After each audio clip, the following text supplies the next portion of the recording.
ndabashuhuje mwese inshuti bavandimwe mumurikiye kuri iyi channel ya YouTube. Nk'uko bisanzwe muri kumwe n'umuvugabutumwa Muwongerwa Goreti, bifurije amahoro ya Kristo. Reka nsenge mbere y'uko nganira namwe ijambo ry'Imana. Uwiteka Mana yacu, ndakubashye nyagora ku ngoma kubw'uyu mwanya mwiza wongeye kumpa kugira ngo mvuge ijambo ryawe. Ndagusaba kugira ngo uzubane nanjye, wikorere muri jye. Ndagusaba kugira ngo no kuvuga ibyanjye ahubwo mvuga ibyawe, kugira ngo izina ryawe abe ryo rihabwe icyubahiro. Ikaze umwuka wera muri jye, mu izina ry'Umwami wacu Yesu Kristo. Amen. Tugiye kuganira ku ijambo ry'Imana rifite umutwe uvuga ngo kumaramaza. Kumaramaza ni ukwiyemeza ikintu. Kumaramaza ni ukwiyemeza ikintu ukumva nta cyakuvuguruza. Iyo wamenye ikintu ukagisobanukirwa neza, ukumva nta n'ikintu na kimwe cyakuvuguruza. Ubwo niko kumaramaza. Turi bufate urugero ku bantu dusanga muri Bibiliya, abasore batatu, Saduraka, Meshake na Abedenego. Abo ni abantu bari baramaramaje cyane, bamenye Imana, baramaramaza, biyemeza gukurikira Imana, biyemeza gukorera Imana, bumva ko nta yindi Mana iriho bazakorera. Bari barasobanukiwe, bamenya Imana nyir'ijuru n'isi iyo ari yo. Reka dusome ijambo ry'Imana muri Daniyeli ibice 3 umurongo wa 13 turi bugeze ku wa 18. Niho dusanga izo nkuru z'abo basore bari bariyemeje mu mitima yabo gukorera Imana, nta kindi bayibangikanije nacyo. Haravuga ngo umurongo wa 13 uravuga ngo nuko Nebukadinezari ararakara cyane, ategeka ko bamuzanira Saduraka na Meshake na Abedenego, nuko babashyira umwami. 14 Nebukadinezari arabakabukana aravuga ati, mbese Saduraka na Meshake na Abedenego nimwe mwabyitumye kudakorera Imana zanjye no kutaramya igishushanyo cy'izahabu nakoze? Urumva uyu mwami yari afite ibibazo yibaza muri we. Iyo utangiriye hejuru mu mirongo yo hejuru tudasomye, hatwereka ukuntu umwami yari yatanze itegeko ry'uko abantu bo mu gihugu cye bose bagomba gupfukamira igishushanyo cy'izahabu yari yakoze, bagomba kukikubita imbere bakakiramya.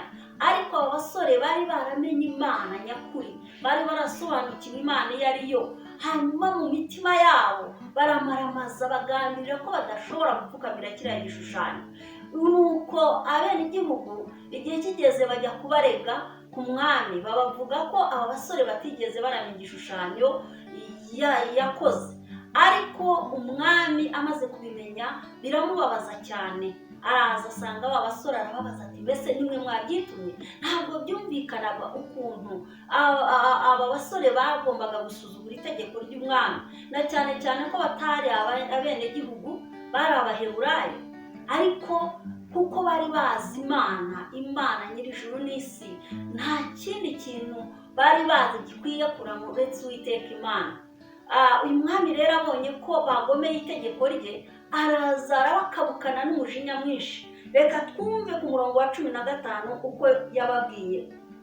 Nuko noneho nimwumva amajwi y'amahembe n'imyironge n'inanga n'isambuka n'amabura n'amakondera n'ibintu by'ubwoko bwose bivuga, mukemera kubarara hasi mukaramya igishushanyo nakoze, ni byiza. Ariko nimutakiramya, ako kanya murajugunywa mu itanura ry'umuriro ugurumana. Mbese Imana iri bubakize amaboko yanjye ni iyihe? Uwo ni umwami wababazaga. 16 Saduraka na Meshake na Abedenego basubiza umwami bati, Nebukadinezari, nta mpamvu ituma tugusubiza iryo jambo. Niba ari ibyo Imana yacu dukorera ibasha kudukiza mu itanura ry'umuriro ugurumana, kandi izadukiza ukuboko kwawe Nyagasani. Ariko naho itadukiza, Nyagasani, umenye ko tutari bukorere Imana zawe habe no kuramya icyo gishushanyo cy'izahabu wakoze. Haleluya. Umva umuntu wamaze gusobanukirwa, wamaramaje, uzi ibyarimo. Ntabwo aba basore bigeze baterwa ubwoba n'uko uyu mwami yabakabukanye, nta nubwo bigeze baterwa ubwoba n'uburakari bwe, kuko bo muri bo hari icyo bari baramenye. Bari baramenye Imana nyakuri, bari barasobanukiwe Imana iyo ari yo, bari baramenye Imana bakwiye gukorera. Bariyemeza, baramaramaza mu mitima yabo, bavuga ko nta kindi kintu bazapfukamira uretse Imana yaremye ijuru n'isi. Uyu mwami yabazanyeho iterabwoba, abazaniraho umujinya, arabakabukana, babwira nabi, ariko ibyo ntabwo byigeze bituma bivuguruza ngo bagamburure bareke Imana yabo, ahubwo baramaramaje, bamusubizanya ifuhe rikomeye cyane. Baravuga bati, mwami, nta cyatuma tugusubiza iryo jambo. Niba ari ibyo Imana dukorera ibasha kudukiza muri iryo tanura ry'umuriro ugurumana. Bari barasobanukiwe, bamenya neza Imana. Kumaramaza n'ukwiyemeza icyo wiyemeje, ukavuga uti naho napfa sinzakireka. Abasore bari baramaramaje, baramenye Imana y'ukuri. Ntabwo niyo mpamvu batigeze baterwa ubwoba n'umujinya n'uburakari umwami yari afite. Ntabwo bigeze baterwa ubwoba nuko yarababwiye ngo nibatubabarira icyo gishushanyo yakoze bari bushugunywe mu itanura ry'umuriro. Ibyo ntibyigeze bibakanga. Umuntu ufite kumaramaza muri we nta kintu na kimwe kimutera ubwoba. Aba afite ubushizi bw'amanga, kuko aba afite ukuri kuri mu mutima we, aba yumva akomeye. Nta kintu na kimwe kimutera ubwoba, nta kintu na kimwe kimukanga. Wowe unkurikiye wumva ubutumwa bwiza, ndagusaba kugira ngo ugire kumaramaza mu mutima wawe. Maramariza gukora ibyiza, maramariza gukora ibitunganiye Imana, maramariza kuzinuka icyaha n'igisa nacyo. Niba warasobanukiwe ukamenya ukuri uko ariko, shikama muri uko kuri. Maramaza, wumve nta cyagukura mu bitunganye ngo ujye gukora ibidakwiye. Wumve nta cyakuyobya igihe wamenye inzira y'ukuri yariyo. Shikama muri iyo nzira, ukomeze ugende nk'uko Imana ishaka, ukorere Imana nk'uko ishaka. Uwiteka Imana izabana nawe. Nubwo wahura n'ibikurwanya, nubwo wahura n'ibishaka kuguhinyuza, Imana kuko ireba umutima umaramaje izabana nawe, nk'uko yabanye n'aba basore mu itanura ry'umuriro ugurumana. Uyu muriro ntugire icyo ubatwara, kandi ngo wari umuriro ukaze cyane. N'ikimenyimenyi iyo ukomeje ugasoma hepfo, usanga ko abagabo babateruye babajugunya muri uwo muriro, ngo ibibatsi by'iryo tanura ry'umuriro byarabasumiye, birabatwika, barapfa.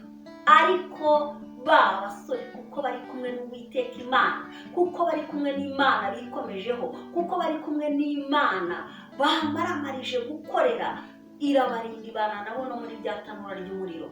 Iyo ukomeje hepfo ubona ko umwami nawe yageze aho bikamucanga, ngo arebye ngo abona harimo abantu 4 mu muriro. Harabaza ati, ariko ntitwajugunyemo abantu 3, ko mbonamo abantu 4? Iyo ni Imana dukorera. Imana twamenye iyo tuyishikamyeho, iyo tumaramarije kuyikorera, ntituyibangikanye n'ibindi bintu ibyo ari byo byose, ijya ibasha kuturengera, ijya ibasha kutuvuganira, ijya ibasha guhagararana natwe no mu muriro. Umuriro w'ibibazo wacamo uwo ari we wose, igihe wizeye Imana yawe, igihe wamaramarije kwizera Imana ukayitunganira, Imana ibana nawe. Ibyo wamurika ugusohoramo ntacyo gutwaye. Aba basore ngo bavuye mu muriro nta n'umwotsi ubanukaho, ngo habe n'agasatsi ko ku mutwe wabo ngo kigeze kababuka. Iyo ni Imana, Imana ifite imbaraga. Maramariza gukorera Imana, maramariza kumenya Imana y'ukuri, aba ariyo womatana nayo, aba ariyo ukiranukira. Ntuzapfukamira ibindi bitari Imana, ahubwo upfukamira Uwiteka Imana, umuremyi w'isi n'ijuru. Abasore baranezeza cyane, ntabwo bigeze bagira ubwoba ngo batinyishwe n'ubwo burakari umwami yari afite. Ntabwo bigeze batinya ngo batinyishwe n'uko atari n'abenegihugu, hari abasuhuke muri icyo gihugu, ariko ubushizi bw'amanga bavuganye bagaragazaga ko kuko basobanukiwe bakamenya ukuri. Nawe igihe wamenye ukuri gushikamemo, igihe wamenye icyiza icyo ari cyo, gishikamemo gikore. Kora ibitunganye mu maso y'Uwiteka Imana, omatana n'ibyiza, wange ibibi urunuka.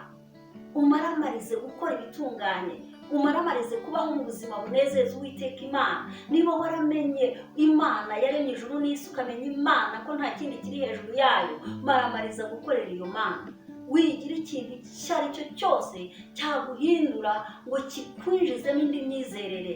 Imana ni imwe yonyine, Imana yaremye ijuru n'isi, ikarema abantu n'ibirimo byose. Iyo niyo dukwiye kumenya, iyo niyo dukwiye gukurikira, iyo niyo dukwiye gupfukamira. Reka tuyimenye rero mu mitima yacu, tuyizere, twumve nta kindi twayibangikanya nayo. Ndagusaba kugira ngo nawe ugire umutima umaramarije gukurikira Uwiteka Imana. Gira umutima umaramarije gukora ibyo Imana igushakaho. Gira umutima umaramarije gukora ibyiza. Wange ikibi n'igisa nacyo.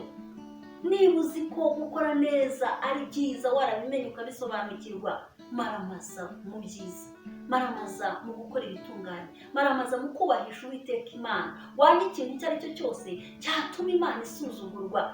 Ugire imyifatire myiza ihesha Imana icyubahiro, kuko wamenye neza ko ari byo Imana igushakaho. Umaramaze muri ibyo ngibyo Imana igushakaho, umaramaze mu mutima wawe, umaramaze uvuga uti nta kintu icyo ari cyo cyose nziyandurisha. Iyo dusubiye inyuma muri iki gice cyo muri Daniyeli, igice cya mbere umurongo w'8, ngira ngo niho Daniyeli yanze kwiyandurisha ibyo kurya by'umwami, kuko yari yaramenye Imana nyakuri. Havuga ati ntabwo nziyandurisha ibyo kurya by'umwami. Ijambo ry'Imana ritubwira neza ngo agambirira kutiyandurisha ibyo kurya by'umwami. Nyamara umwami yari yategetse ko bazajya bagaburirwa ku byo kurya by'umwami, bakabafata neza. Bari bazi, umwami yari azi ko ubwenge buturuka mu kurya neza, ariko Daniyeli yari yamenye Imana, yo shingiro y'ubwenge n'ubumenyi, yari yarayisobanukiwe. Aragambirira mu mutima we ati ntabwo nziyandurisha ibyo kurya by'umwami. Imana yabanye nawe. Nawe gira kumaramaza mu mutima wawe, gira kumaramaza, umenye Imana nyakuri, umenye ibyo Imana igushakaho, haba ari ibyo umaramazamo. Ukora ibitunganye, wange ibibi, gundira icyiza, utandukane n'ikibi. Imana iragushakaho kwitunganira. Ndimo nsatira gusoza ubutumwa Imana yanshyize ku mutima uyu munsi. Nagira ngo mubwire ngo maramariza gukurikira Imana, maramariza gusenga Imana imwe, Imana yaremye ijuru n'isi. Hari imana nyinshi abantu biremera imana zabo, hari ibigirwamana, ariko Imana nkubwira ni Imana yaremye ijuru n'isi n'ibirimo byose, ni Imana yaturemye twese, ni Imana itubeshejeho. Iyo niyo musaba ngo abe ariyo umaramariza gukorera, abe ariyo umaramazamo, umaramarize kuyizera, ugendere mu bitunganye. Reka dusenge. Uwiteka Imana ibane namwe, ibashoboze, umwuka wera arusheho kubasobanurira, murusheho kugundira icyiza, murusheho kumaramariza gutunganira Uwiteka Imana, kuko ari byo Imana ibashakaho. Mugundire Imana, ntakagire ikintu icyo ari cyo cyose cyaguhinyuza ngo kikugamurire ukora ibibi, kandi waramenye ibyiza ko ari byo Imana igushakaho. Ahubwo ugundire bya byiza Imana ishaka kuri wowe. Ibyo nibyo bizaguhesha amahoro, ibyo nibyo bizatuma Imana ibana nawe, ibyo nibyo bizatuma Imana ikurwanirira kandi ikakuneshereza intambara zawe zose. Uwiteka Mana nyir'ubutware n'ubushobozi bwose, ndagushimye nyagora ku ngoma, buri Imana ishoboje kuvuga ijambo ryawe nk'uko warishyize ku mutima. Mana mvuze nk'umuntu, ndagusaba kugira ngo wowe ugenderere abantu bose bazumva iyi video, kugira ngo nyagora ku ngoma data ubasobanurire, ubateremo umutima umaramaje, ubarinde nyagora ku ngoma data wera ibyabakura mu bushake bwawe, ngo bakure ibinyuranye n'ubushake bwawe, ahubwo bamaramarize gukora ibitunganye kuko ari byo ubashaka. Ngaho rero Mana, fasha buri umwe wese nyagora ku ngoma wahuzagurikaga, wakubitaga hirya no hino, umuhe gushikama mu byawe, umuhe kumaramaza mu bitunganye. Icyubahiro cyose kigarukire wowe, kuko ari wowe ugikwiye. Urakoze Mana isumba byose, senze nizeye mu izina ry'Umwana wacu Yesu Kristo, amen. Shalom.